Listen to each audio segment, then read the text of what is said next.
This is Girls Stop Playing, a weekly show that empowers Black women to stop playing with their potential so they can live a life that they love. I'm Coriel, your favorite homegirl, and I'm on a mission to help Black women make the money and get the honey.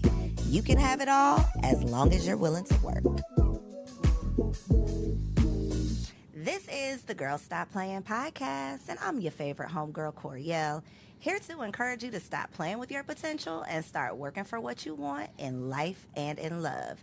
You already know that I'm bringing you the information and the conversations to help you make the money and get the honey. You can have it all as long as you are willing to work. And baby, we got a working woman in the building today that is making the money, got the honey, and is helping you get your honey too. We got Crystal Jordan in the building. Your last name is not Jordan though anymore, is It's it? Jennings. Okay, let's put some respect on that. We got Crystal Jennings in the building. Hey, Hello. Crystal. Hey. I'm happy you're here. I'm so excited. It's like a long time coming. I was going to say, it's been a long time coming. So we're going to get into Dear Alpha Female, right? We're going to get into that. But Okay. who is Crystal outside of what you do professionally?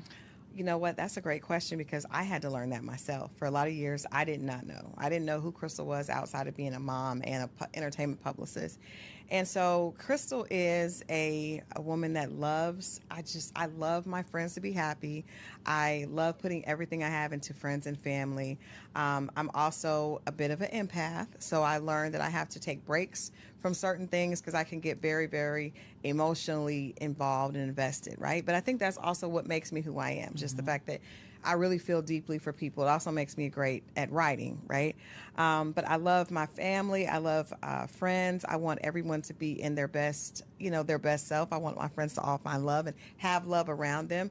And not just a relationship love, but just I want them to be in a good space, period. I'm always the one trying to check on, making sure that they're okay, making sure that they are in a good space. I love horses. I love riding horses. That's something a passion I was able to rediscover, later in life when I realized, wait a minute, what do I enjoy doing outside of work? And I would say riding horses and being on the beach are my absolute two favorite things. Riding a horse on the beach. And Hands I did down, that. That's you. I did it. Cabo? Turks and Caicos. Okay. Horse in the ocean. I did one at Cabo on the beach. I was like, oh my God, I've maximized my pleasure. Listen, I didn't realize that Mexican horses speak Spanish, baby. That horse was not listening to. They do. That was so scary. That was a scary experience. If you don't ride, see, I have a secret. All horses speak Spanish. Really? It's weird. I just feel like So an American horse is not going to be any safer for me? no. Okay. They do, and it's funny because I had a horse that would not listen to me, and a trainer and a good friend of mine was Hispanic. And I was like, oh my God, because he said something to her and she just started listening. And I was like, but I think that they have just a way with horses that, horses respond to energy, which is a good lesson. I think I learned so much about myself through my horse. So one of the things, I think the very first thing that came out of your mouth was I had to learn who Crystal is. And having lived several lives, because I feel like we go through these seasons where in this season, 10 years ago, I was a totally different person than who I am now. What made you feel like you no longer knew who Crystal was? Well, I think myself, like a lot of women, we tend to get engrossed in caring and nurturing for others, right? So I got married at 20, I had a baby. So I was in college, I was married, and I had this beautiful little baby girl, and I became mom and wife, right? Crystal at 20, who didn't even know who she was, became mom and wife and a student. And then she went, and I had another baby a few years later. So I was a proud wife. And, as a mom, you put everything into those babies. And as a wife, you put everything into that man. And so, and then eventually I started my career. Well, at 31, my marriage ended, right? So I had been married for 11 years. Actually, we were together for 13, married for 11. So all I really defined myself as was wife, mom, and career, right? And so when I lost a big part of my identity when I was no longer a wife. And I remember thinking like, wow, I can't believe that one day this person woke up and basically took away who I am, because that was how I defined myself. So I took that wife, Crystal, and I put that into work, Crystal. And so Crystal became married to her work. And I took so much pride. I took the same intensity, right? So at some point I started to burn out, and I started to have migraines. I was having migraines every day. Coincidentally, my business was doing the best it ever had. I was in a great place. I was earning more money than I actually thought that I would earn on my own with my own business. I mean, that was something that just happened accidentally. And I was like, wow, this is amazing. But I was so unfulfilled internally. And so when things looked the best on the outside, they were the worst inside, because I really had no explanation of who Crystal was. Crystal got up to serve others, be it her job or her children. And she was at no point serving herself. And so that's why I said it. I think it was, like you said, 10 years after. So around 41, I had to totally figure out, like, what do I even like? What do I like to do? Who am I outside of Enchanted PR? Who you are for Or everybody my mom. else. Yeah, or being mom to Chanel and Stone. Oh, come on, Stone. I love that name. I feel like that is such a common Yeah. scenario that so many women find ourselves in, and for different reasons. I mean, I didn't have my first baby until 35, Right. and I still feel like I didn't know anything and I was not ready. So to have to make that transition at 20 before you have even had time Womanhood. to define who you are or mature or Yeah. grow into the woman who you could become, I can't imagine that. And so even if it's not becoming a mother at a young age or having a baby at a young age, it could be when you are doing so well. To your point, I'm doing so well in my career, but something just don't feel good. Like something doesn't feel right. And a lot of times it's those crossroads where we wake up or we look in the mirror and we're like, okay, wait a minute, what am I doing all this for? Right. Who am I really? What is the purpose? And so I love that you can speak to like the evolution of, I recognized all of this, I learned some tough lessons, and now here I am. So I want to talk about some of these tough lessons. Okay. Because you were on the Single Wives Live we did a couple weeks ago. We're going to do it Yes. again, y'all. If you missed it, don't worry, we're going to do it again. But you talked about the fact that you were married the first time. And I don't remember exactly what you said, but what you just said right now, he took it away from me. It brought back a memory that I had in that moment of where it felt like you didn't want the marriage to end. That's what I got from Yeah. the conversation. So is Yeah. that correct? Can you Absolutely. talk to us about what that looked like?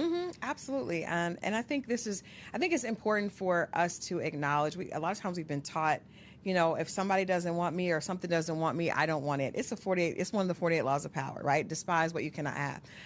But it's also not something that works for real life. It works for business and it sounds really cool, but it's also not something that works for real life. And so I was so in love in my marriage. Things weren't perfect. As we know, marriage is never perfect.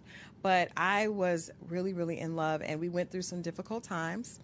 And as a result of us going through difficult times, my ex-husband started having an affair.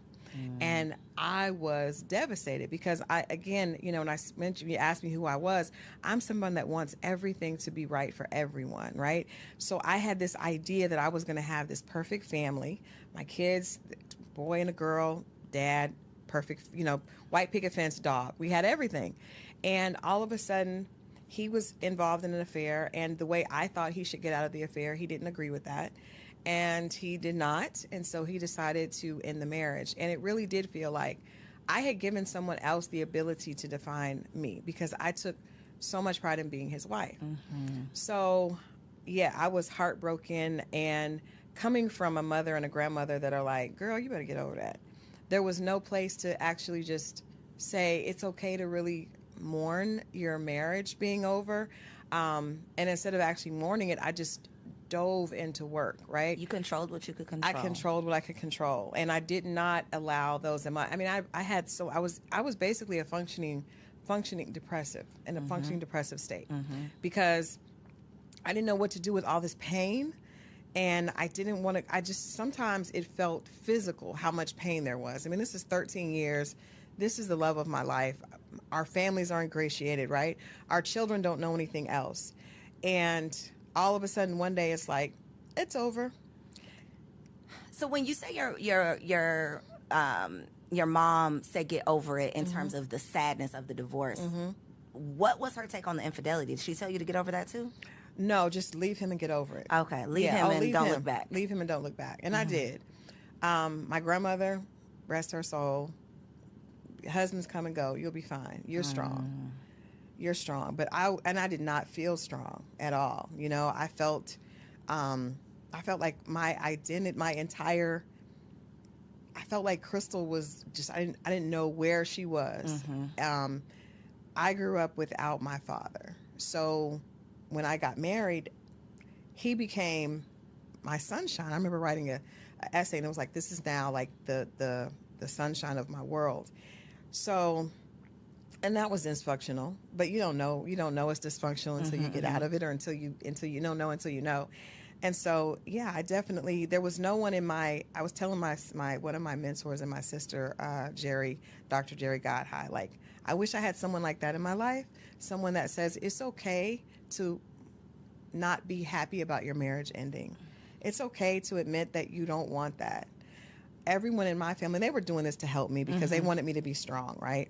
Girl, forget him. He wasn't doing you any good anyway. That makes you feel like, though, you have to act like that. You know, now I have to pretend like forget him, but I'm crying myself to sleep at night. I would leave, Coriel, I would leave, because I met you years ago when I was probably in this state, and I would come to events, totally made up with celebrity clients, and I would get in my car and I would cry on the way home because I didn't want to cry in front of my kids. And I couldn't cry to my friends because, girl, you're fine. Your business is doing good. That part, you got money. You got these celebrities. You should be fine. And that is what I think social media is making that even worse, because people think that if you got all of these things, not that you don't have problems, but I feel that people think that you should get over your problems. They do. Like you got all of this. You shouldn't be complaining about that, and that is unfair. If you and I'll take it a step further. As a woman, we judge each other by how we look, right? And so I probably look the best because I lost so much weight from being depressed. So I was depressed. I wasn't eating. I was miserable, but I was in this area that kept me in a very high profile position. And so people thought I was doing amazing, but I was the most miserable inside. And that came out later, with headaches and migraines that I couldn't get rid of. But I was watching the Wendy Williams docuseries, and I think that opened up an opportunity for us to have this type of conversation. You cannot judge a book by its cover, and money and fame and success do not, basically they are great to hide the pain, but they don't take away pain. And they're great to afford ways to alleviate not feel dealing with it. Right, that part. So it's not a good mix. Having a whole lot of money and poor mental health, not a good mix. When you talk about, though, the level of pain that you were going through, that pain, it's all emotion, right? Whether whether the pain is sadness or anger, usually it's still coming from that same emotion. Place, right. So when we say, oh, the bitter black woman, or you just, the type of woman that people are talking about on these podcasts, that woman, I don't think that we as a society, we don't give her grace to say and to recognize that she's hurt and she's not just angry. And if she is angry, she probably has a reason to be. It's a hurt little girl that can't be hurt, because weak is worse than being. It's better to be a bitch than to be weak in our culture, right? So it's better to be, and I've had my mentors say, Crystal, you got to find that inner bitch, right? That's where you should do. And that comes from a scared little girl that wants to protect herself. I'm an animal lover, so I know when you look at animals that are sick are the most dangerous. They are the most, animals that are afraid are the most dangerous. I remember, I believe God sent my horse to me to teach me about myself. I thought she was mean as hell because she would not do what I want. She wouldn't submit. She was not friendly. She was afraid. And that fear created a bitch, right? But like I said, our culture, we will, as a woman, as a black woman, I was taught you can be mean, but you can never be weak. Can't be sad. You can never be weak. Cry. Girl, get up. Get up. My grandma said, you don't have time to sit around and cry. You got them kids to take care of. You got to get up. And so it's funny that the things that we tell our daughters are the same things that later they get penalized for. We complain about it when you grow up and are displaying the same things that we taught you as a little girl. And it's the same conversation that I've had several times about dating. Because when we're little girls, the only thing that most of us hear is don't bring no babies home, don't have sex, stay away from those boys. And then when you turn 35, everybody says, well, where's your husband? Why are you not married? Right.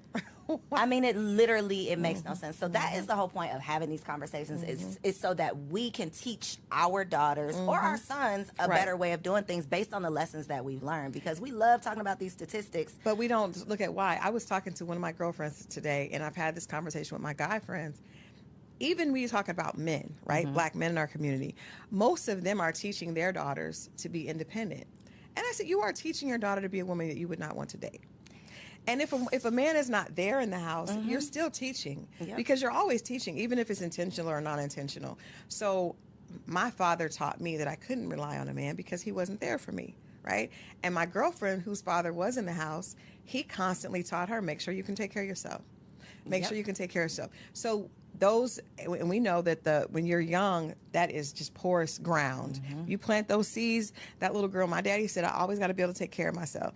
So then she gets to 28, 29, 30, and the first thing she knows, I got to take care of myself. And now we tell her, oh, you're an independent Black woman. You're going to be single forever. But I'm just doing what I was taught. I'm just following the directions my daddy gave me or didn't give me. Exactly. It's literally, it's literal insanity. The same thing we do to little girls, mothers do to their sons. They raise their sons to be the men that they hate. Absolutely. All of the things that y'all are complaining about, you are grooming your child to do the exact same thing. And men are training their boys to be a man that would not deserve their mother. Because when you encourage him to be promiscuous and you use it as a badge of honor, they use it as a tool of success. Don't worry about girls now. Get all the money that you want and you can have all the girls. But he had a mom. So, and we know little boys' first love is their mom. And so that's a dysfunctional relationship that they're taught from the beginning. This is not what I should look for. What I should look for is to have the upper hand so I can have all the girls. And then the moms come along and say, oh, he's got money. My son is cute. He's going to be a heartbreaker. Ma'am. It's literally speaking. This is what we're speaking over our children. So I would love to know what were the lessons that you wanted your children to learn on the other side of your divorce? It's like we look at it like post-divorce and pre-divorce, almost like, post-Christ coming in after, because it was such a big impact on my kids. My son was 9 and my daughter was 12. That's a really horrible time to go through because they're both coming into their identity as people. And I think the biggest thing that I've wanted them to know is that they don't have to always be right. Because, I have a great relationship with them because I learned I was of the mindset that I had to provide and I had to make this perfect life for them. And when the life became unperfect, they still loved me. And I remember thinking like, wow, after the divorce, I didn't have the money that their father and his family had. And I thought, they're not going to want to be with me. But the fact that they said, Mom, we want to come with you, then I was like, oh, wow. So you don't have to be perfect. You don't have to be perfect as a mother. And I want them to know that as young adults, they don't have to be perfect. I made a lot of mistakes. Their dad made a lot of mistakes. But you can always pivot. And I think a lot of us we feel like we got to be perfect or we're hard on ourselves. And so I'm proud of them, but I always wanted them to know I was very open. Like, Mom didn't know what to do. She thought she did. She had you at 20. And it's okay to say, I need help. It's okay, not just financial help, but it's okay to say, I don't know what to do with these feelings, because I went to therapy and I put them in therapy. Right after the divorce, I had no idea what to tell my kids. And they were my everything. And so I said, I've got to get some help and I got to put them in some help. So they didn't want to go, but I made them go. And I think that it taught them it's okay to need help with my emotions. My motto is, my sons will not believe they have a strong Black mother. I am not a strong Black woman. I am, help me. I am weak. I am a damsel. Please help me. Open the door, pump the gas, whatever it is. I don't want you to think that I have it all together, because I don't want you to expect any woman you ever come across to be so strong and have it all together, and then she's weak if she's not. If she's not able to. And I think that our mothers did us a disservice. At least, I don't know about your mama, but my mama, I never saw her cry. No, she did the best. They did the best they could, but they were taught. We were taught. Our culture was taught. It all goes back. It all goes back to the root. But that's why it's so important for us to be intentional based on the lessons that we've learned, so that we're not just repeating that behavior. I was dating this guy because I had a long period of dating that was not good, and I just let's talk about it. So post divorce, what did that look like? For a long time I didn't date at all because I was afraid. I was afraid of men, just after going through such a traumatic experience. But when I did start to date, I didn't know how to date because I got married at 20, and I got married outside of Atlanta. So I was in this very just horrible dating scene in Atlanta. And I remember going out, and what years was this? This was a mentor told me not to waste my 30s, but I did. I wasted most of my 30s. So I didn't really start dating until I was almost 40. Okay. So I got divorced at 31, 32, and all those good 30 years I wasted being sad and depressed and just hiding. Look at this camera right here and tell the ladies in their 30s this ain't the time to play around. Ladies, let me tell you something. Marie told me, girl, don't waste your 30s. And I am telling you all, do not waste your 30s. Figure out how to get healthy and figure out how to love yourself and enjoy you in your 30s. That's the biggest thing I would want to tell women. Like, don't waste that time. I look back and I'm like, girl, you was fine. You had all those good years. Yes. But, you know, God works it out. He's a good God. But I didn't start dating until I was like 37, 38, really. So look at all the good time. However, but it wasn't too late, baby. It wasn't too late. So the husband came later, but first some very horrible experiences and then some good experiences. Okay. So, but I remember in particular going out with this guy, and I was working to the point where, because I work, you know, that's just what I define myself as. And I would work, and then I had the kids, and then he expected me to like do all the house stuff as well. And I was like, we're not even married yet. Like, you know, I don't live with you. And he said, well, my mom did it. And I was like, wow, that's the first time I realized that we are teaching our sons incorrectly, right? Mm-hmm. Because my son, now that's one of the reasons I tell my son, mommy didn't have it all together. Because I don't ever want him to expect a woman to be his workhorse. Can I say that again? Like, I don't ever want my son to expect his woman to be the workhorse, because I wasn't that way by choice. It happened. My mother wasn't that way by choice. My grandmother wasn't that way by choice. But this man said to me, well, you can do it all because my mom did it. Now, what does that look like when y'all aren't living together? That looked like we needed to be apart. But did he think you was going to come clean his house? Or like, what did he thought, because that's what he thought. He thought a woman's purpose was to make sure that's that every level right there. Oh, It was. I had never had someone articulate that to me, but I appreciate him for sharing that with me, because I understand that it was because he saw his mother. Mm-hmm. That's all he knew. In dysfunction, right? And as a little boy, that was his idea of what perfection was. Most men either idolize their mothers, or, you know, or it's the opposite. But I think I think I called my son because my son was in college, and I was like, listen to me. Like, I did all that because and he's like, Mom, I know. But I think that women need to understand you're teaching when you're not talking. Kids pick up more on what we do than what we say. So he had been taught that a woman does not need a break. She is able to work, you know, until she's bone tired, and then come home and clean, and then come home and then do some other porn. And then throw it back in the middle of the night. A porn star in the bed. And if she doesn't do all of that, then she's not worthy, and you have a right to cheat. So I was able to, you know, relieve myself from that situation. But I learned that there were a lot of men so many women say that, you know, men are intimidated.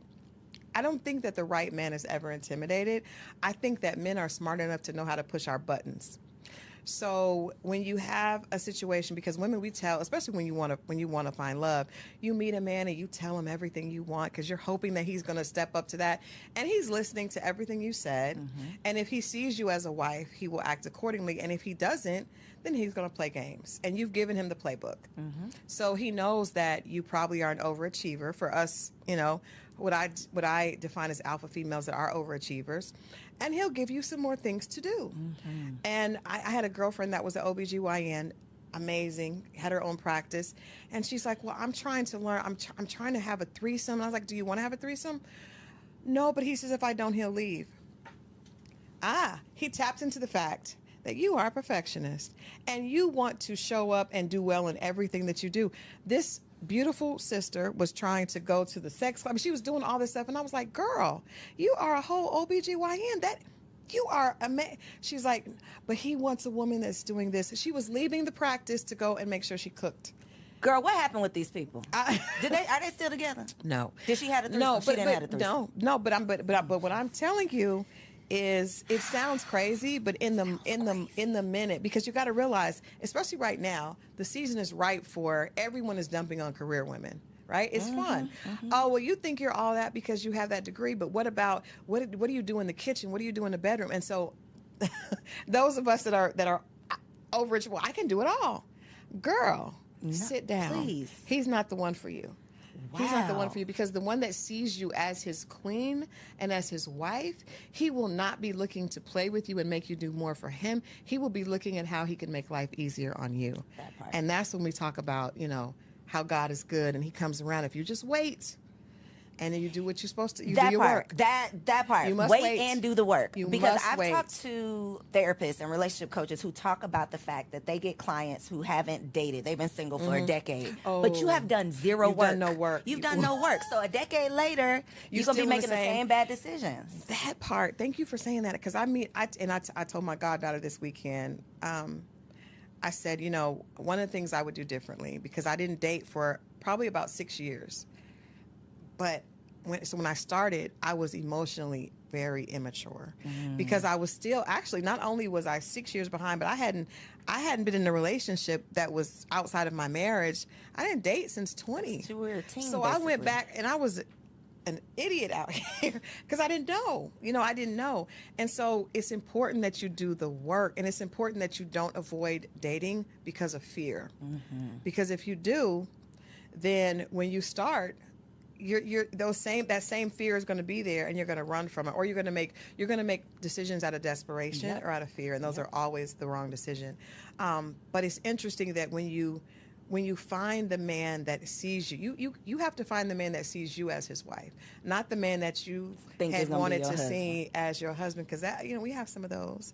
But it's really important that he sees you that way, and then you will be able to tell the way he treats you, the way because There's it's no totally question. different. There is literally no question. And it sounds, until you have experienced it, it sounds like, oh, they just saying, it's like that when you know, it sounds like, okay, that sounds real good. But the way that you are treated, like being loved properly, Right. it is like a totally different experience. And it will make you say, what the hell was that? What was I doing? What was I doing and why? Like, what was wrong with me? But a lot of it is how you treat yourself. And so for me, when I was dating before, I wasn't treating myself well.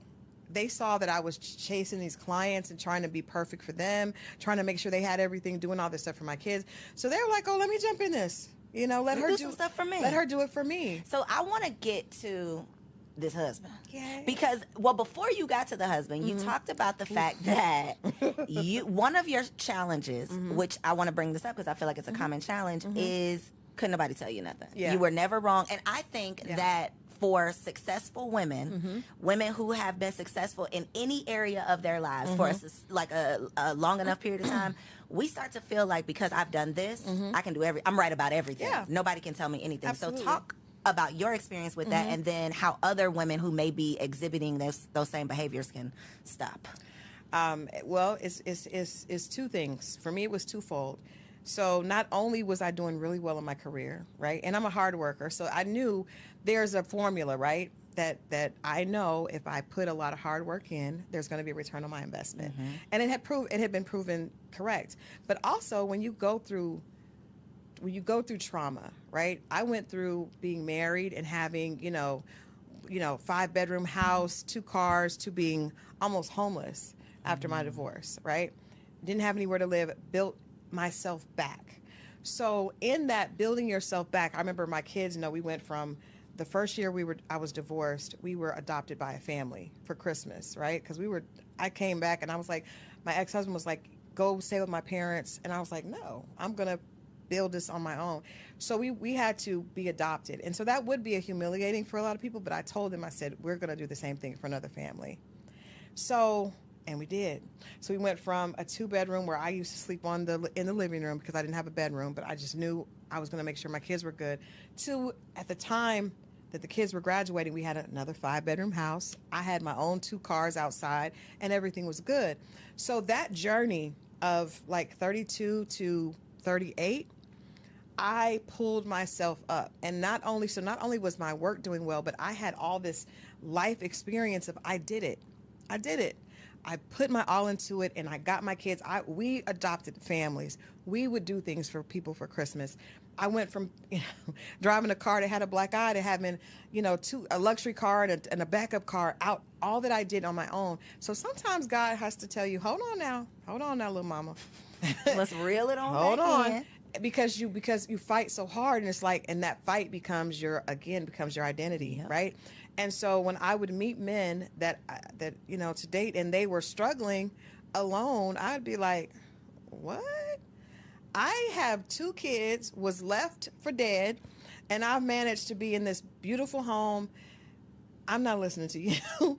And even when I would hear other things, because a lot of that it wasn't necessarily from the fact, I knew that I was always really, really good at what I did, but it was also the fact that I was able to come from the mud. I knew what it was like to cry every day, to sleep in the living room, and my kids not to have the bedroom suits that they had before, to go from that to that. So that created an arrogance and an ego that was, again, to hide that sadness, but it was, I'm not going back there. Mm-hmm. One of my favorite movies is racially incorrect, but it was Gone with the Wind. And there's a scene where Scarlett says, "I'll never, as God is my witness, I'll never be hungry again." That was me. As God is my witness, I'm not going back to that. And nobody can.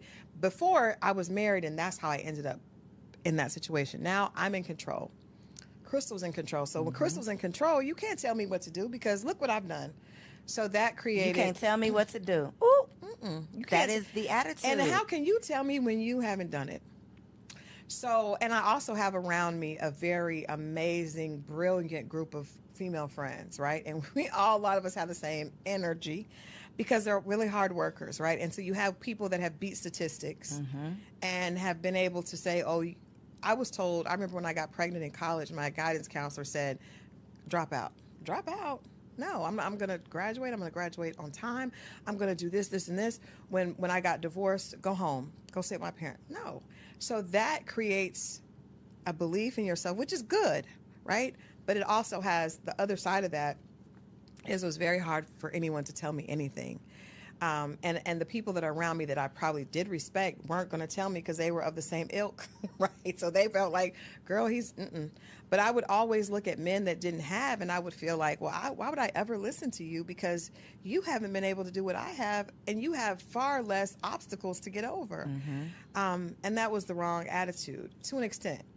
But me going on, Iyanla Fix My Life, and I really did not expect her to, I'm a publicist, so I'm like, I'm not going to do anything that puts me in a bad light. That was not my intent. Did you have a choice? I did. I said no at first, but then a good friend of mine was like, I think we need help. But we thought that it was help in the fact of understanding why these men weren't. Right. You didn't think it was. No. She was going to get on you. At no point did I think that. No. Until I got in the middle of it, and it was too late. You here now. What was your big lesson that you took away? Ooh.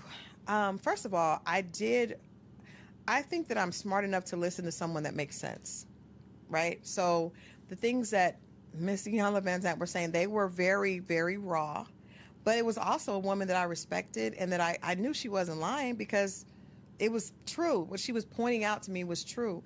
So I learned that the very characteristics that it took for me to create this impenetrable woman were also the things that were holding me back from finding love.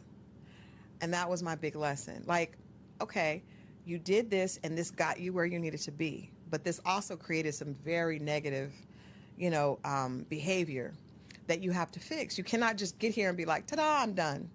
Well, he gonna have to come to where I'm at. Well, no, ma'am, that's not how that works. And all this has been built out of fear and pain. So now we got to deconstruct that. Crystal's still going to be hardworking, right? Crystal's still going to be smart, but Crystal doesn't have to be afraid of being hurt. Crystal doesn't have to live in desperation and basically being afraid that she can be reduced to that broken woman that she was before. That is a very tough thing to get over, because we build up the walls, and then those walls keep out the very thing that we desire. And then you meet someone who has the potential to love you properly, and then you still can't accept it. You still can't accept them. So what did it look like when you actually met your husband? Well, I would say to that, this is very sad, because I would say, like, it's unfair that you would get shot and be laying on the floor bleeding, and would be responsible for getting up and cleaning up your own blood and putting yourself through rehab. But life is not fair, and that is unfortunately how it goes. So whatever you're in pain and you're hurting over, it's your job to fix yourself. Physician, heal thyself, right? And so it it looked like, thank God he sent me a man that had a lot of patience and that was able to see through that, right? But I had done a lot of work on trying to realize that the things that I was holding dear were things that I was afraid of. So I had built all these things that I wanted in a partner that really had nothing to do with being loved correctly. Like, I had a very long list. And on that list were some things that made sense. And then on that list were some other things that did not make sense. And so I had to, when I met my husband now, he didn't meet some of the things that were on my list, but I was thankfully bright enough to pay attention to his actions. And his actions were, I literally did not think a man like this existed. I really didn't. And I had heard it, and I could believe it from my friends. I remember seeing, some people, different people online going through things. I could believe it for my girlfriends. But not me. But I just, because you don't know what I've been through. Like, all that time of fighting, it does something to your self-esteem.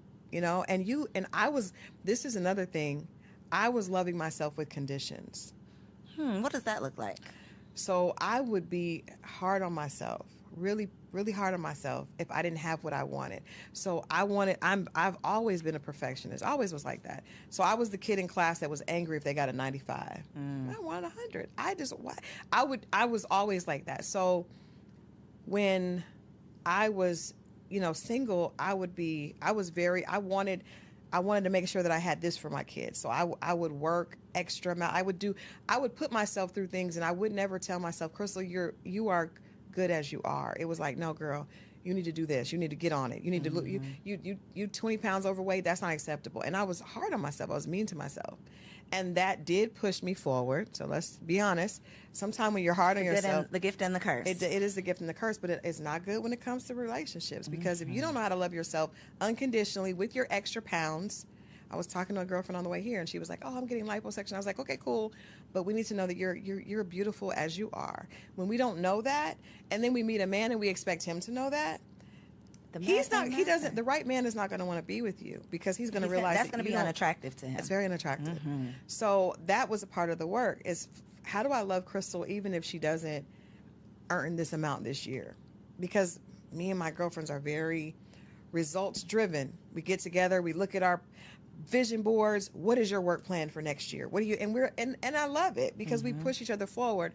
But at some point it needs to be like, girl, even if you don't achieve that, you're still good. You're still good. So when you went to Iyanla, you got yourself together, you met your husband. How did your transformation affect your friends who may not have evolved or went on Iyanla? Well, I think the beautiful part is my friends, because I'm a writer and because I talk, I have conversations on relationships. I was a relationships editor before I was in a relationship. And I remember thinking, that's weird. And I don't want to be that person that's talking about relationships that's not in one. So what I did is I just talked about everything. I would write about things from a positive perspective. And one of my girlfriends challenged me to do that. She was like, Crystal, it's enough negativity about Black love. At least when you write from this perspective. And I didn't know it to be true. I was writing what I thought were lies. But so I had an audience. So I think my audience extended outside of my immediate friend group. So when I got married, at my wedding, so many of my friends got up and told my husband, I'm not going to get emotional, because that's what this moment was just so emotional, because so many of them told him, she deserves this so much.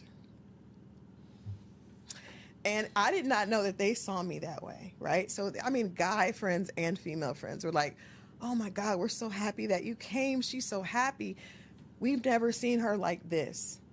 And they've seen me successful. They've seen me enjoying things, but they've never seen me in the essence of Crystal, because there's something about you when you're being loved. And I have love for my children and love for my friends, and there's nothing that I want to take away from that, because I have an amazing group of friends. I love my babies to death. And I have a great group of just my outer circle is amazing.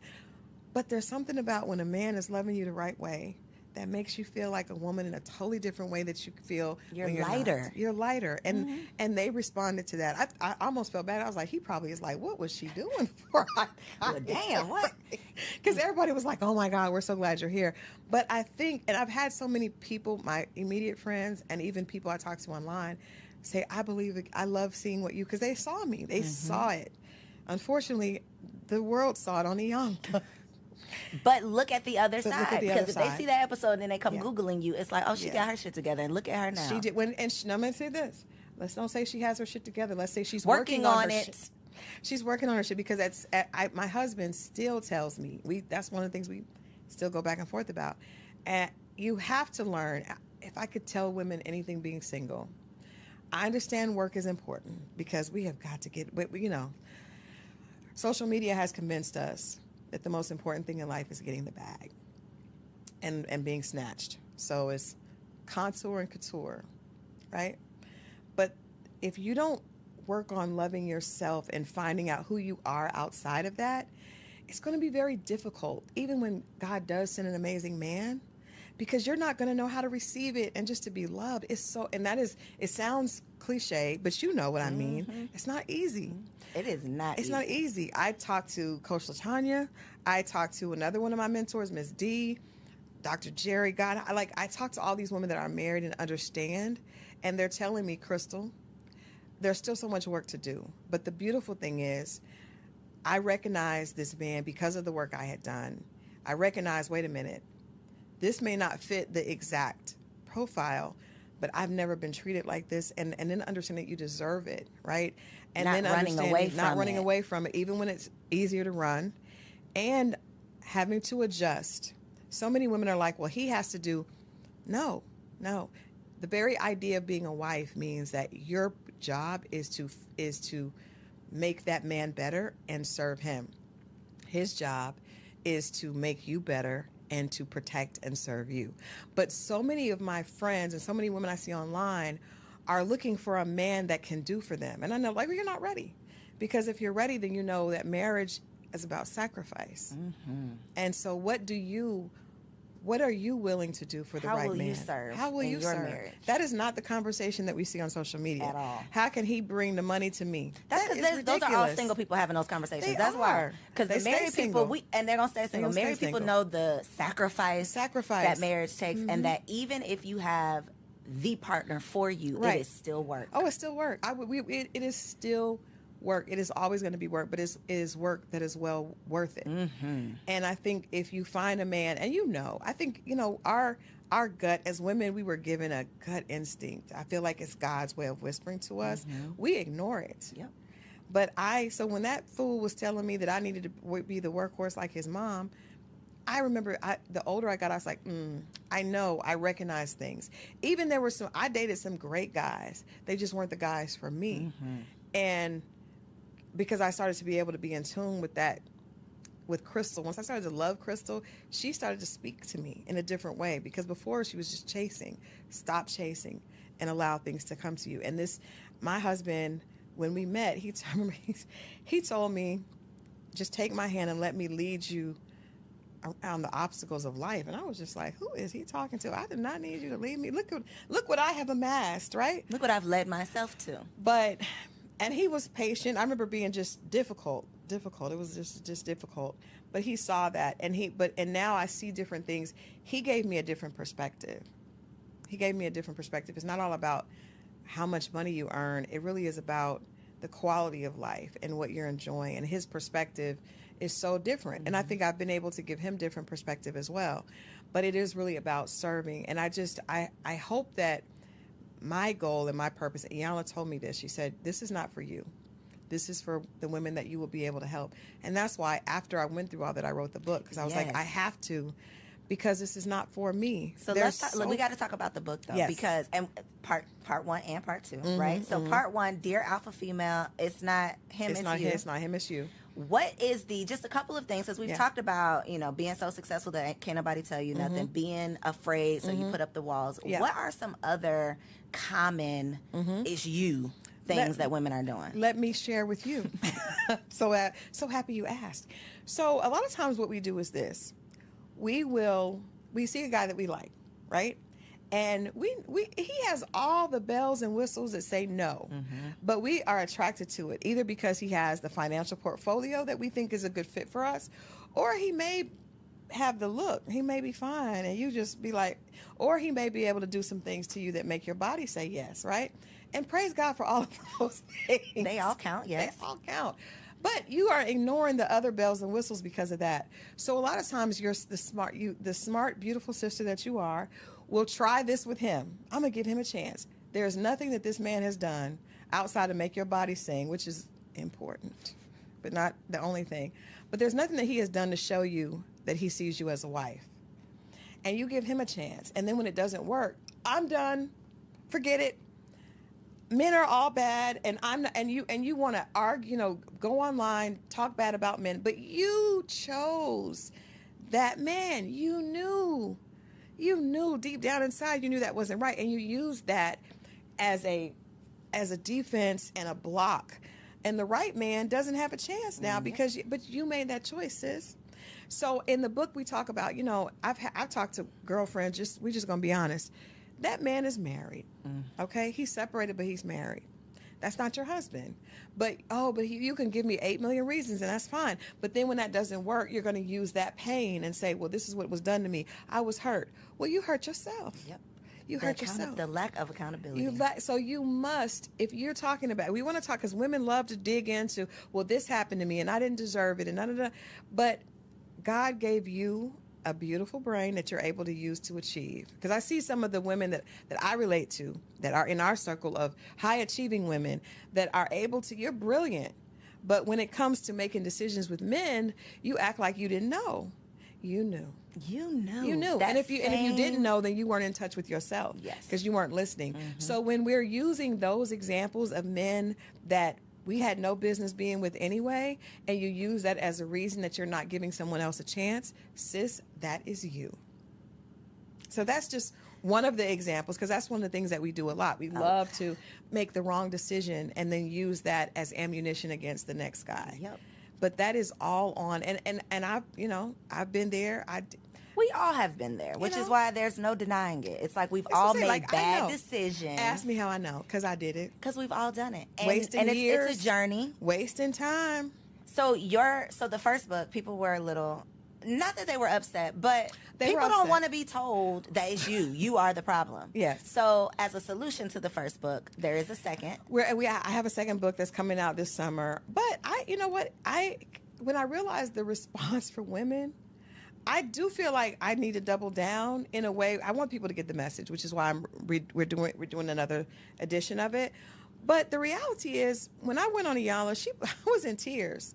That episode, she told one of the girls was me and 3 other colleagues, and she was like, "Well, this is what happens to me." And she said, "Well, if dogs keep ending up at your door, then you need to up the wattage on your light. Maybe what is it about your light that's dim that's attracting all these dogs?" We were in. She didn't take it easy on us, right? She was not playing with us. And that's why I believe that women, at least the alpha women, women that are leaders, and I know people hate that term, but it's just about a woman that has leadership qualities, right? Iron sharpens iron. One of my favorite quotes. It's not a pretty process. Nothing becomes beautiful or valuable from just petting it and placating it. No. If I'm doing something wrong, Corey, I'll say, "Crystal, no, come here. No, wait a minute. That ain't gonna work. You stop me, right?" And that's not about, okay, because guess what? When you're in the boardroom, you have to speak with authority, right? Because you're able to speak with authority is how you're able to get promoted. You speak with authority on your platform. You can't get on there and well, I don't know really how. I'm thinking, girl, ain't nobody listening to that. So I think that it may be uncomfortable. It was uncomfortable for me, but that's what I needed. The people that were giving me, "Oh, Crystal, you're amazing," they weren't helping me. Yep. They were not helping me. So yes, I have another edition coming out, but I think that the interesting thing in this book is this Dear Alpha Female, it's not him, it's you. And I meant that, and I mean that still. But it's an interactive devotional designed to help you attract the love that you deserve. And nobody picks up on the fact that I'm saying you deserve love. The fact that you have been in leadership positions and you have these things and you're still struggling when it comes to relationships doesn't mean that you're not worthy. It means that you just have some more work to do. And you're fine with work because you have Your amassed, working ass. You can do this work too, sis. you got the degrees, you got the positions. You're okay with work, but you can't assume that you can work over here and not work over here. Crystal, you know that was literally my whole message with the Single Wives Club. It was, what is the work on yourself to get what you want? But I was met with so much. Yeah. I'm not about to do nothing for no man. Or why would I want? It's like, it's for you. It's for you. It's for you. And to your point, the same tenacity that we pursue these degrees and these careers, and we will take a class and hire a coach and do all of the things, but when it comes to your relationship, you think he's gonna fall out the sky and just fall in your lap and then he's sweep supposed you to off your feet. he's supposed to just deny everything else, but you're non-emotionally mature behind, Take you as you and just are. take you as you are, and you don't know how to speak to him. You don't know. I very rarely hear, especially on social media, which is why I'm so glad you're doing what you're doing. I rarely hear women speaking about what accountability do you have to a relationship, right? None. All we want to talk about is what he's supposed to do. And that's why I can understand why there is a backlash from men to an extent, right? But at the end of the day, we need to be figuring out, how can we love each other? How can we love ourselves first? Because That. you can't be empty and be a good partner. But if you're willing to go under a knife to make yourself look beautiful on the outside, why are you not willing? Why is it such a... Why they beating down your door why because are you just want them to read a book? I just want you to do some internal work, but it's easy to put on the makeup and to go get all these things because it doesn't take you acknowledging that there may be something going on with you. And I think a lot of us feel like we feel undeserving inside, and we don't want to look at that, right? Because you grew up thinking that maybe you didn't. And so you learn to get all these things to prove people wrong, but you haven't proven yourself wrong yet. And that's the problem. So you've got to go back and do that work. And it's self-work. That's the other thing too, because people have a problem with therapy. People are above people telling them, you can't tell me nothing. Tell yourself. Sis, buy the book and do your own work. It could be between you and the Lord. Right. But do the work. It's worth it. And you know what? The funny thing is, most of your girlfriends, I know, I remember I had 4 girlfriends. We would go to dinner, and I invited one of my guy friends to dinner with us, and he was like, you all are exhausting. And we know that because we're like, where are we going to go for dinner? Well, I don't want to go here. Because we're all women that are in leadership. And your girlfriends know you're annoying. They don't want to marry you. You don't want to marry them. And it's because all of y'all need to do some work. It was and I love the fact that we work well together. But at some point, so I just tried to say, you know what, with my girlfriends, I just want to, y'all already got the work down. You got that part. Let me just ask you how you are. Let me just talk about something else. Let's just focus on, so when you come to Crystal, it will be more about, what are you doing for you? Because you got all the girlfriends that are going to be like, let's talk about the work plan. I was one of those girls. But it's like, I knew if somebody were to ask me, some of my guy friends say, is this girlfriend still single? Yep. You know that, though. We know that about our friends, but we don't tell them. I tell them. Well, but now I do, because I didn't know before. But I tell them, and they know. How do they receive it? They honestly, because, I mean, these are my close friends. They know, and they know that I'm telling. They know In that love. I'm living. And you're telling them Proof. in love. And they know that I'm still struggling. I did not learn to not have I still sometimes have the laptop in the bed. But my husband was like, this isn't going to work. You need to cut this. Where are the boundaries for work?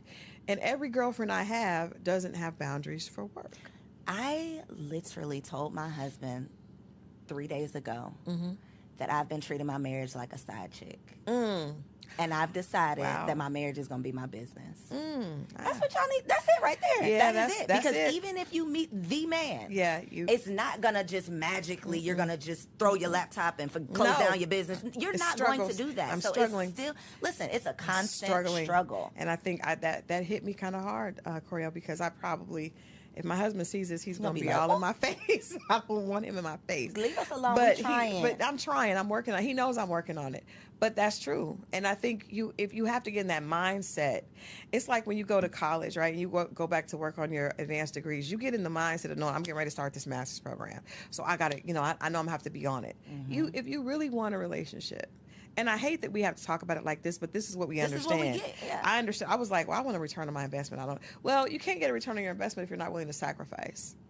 every return on investment comes with sacrifice. Gotta give up something. You got to give up something. And so if you really want a loving relationship, you have to be willing to sacrifice. And you have to be willing to consider that what has worked for you has to change. I had a guy friend tell me, when you get married, that means that you are willing to change and a lot of women just want to add the man on the side. And you just come along and get with my program. Yeah, I'm already doing this. And I want him to look a certain way and earn a certain thing, and I just add him to the mix. Mm-hmm. Well, nobody wants to be treated like that or looked at like that. So he's going to go find somebody that's going to make him the priority. Needed and feel like he has a place to fit in. I think that's some great advice for single women, too, is creating space. Yep. And it could be physical space, clearing out a drawer for this man that you're manifesting, or actually carving out time where you say, these are my boundaries. Practice closing your laptop now. So that when you meet the man, you're not like us and having a hard time. Please. I'm still having a hard time. It's a struggle. It is. Getting off not taking work calls after a certain time. But see, those are boundaries that Crystal didn't set for Crystal.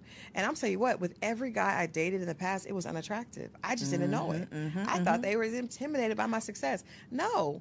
They didn't care about it. They just wanted to talk to me. And because I wasn't available, they found someone that was. I remember I told a guy, he asked me to take me out, and I looked at my calendar and I was like, I don't have any opening for 2 weeks.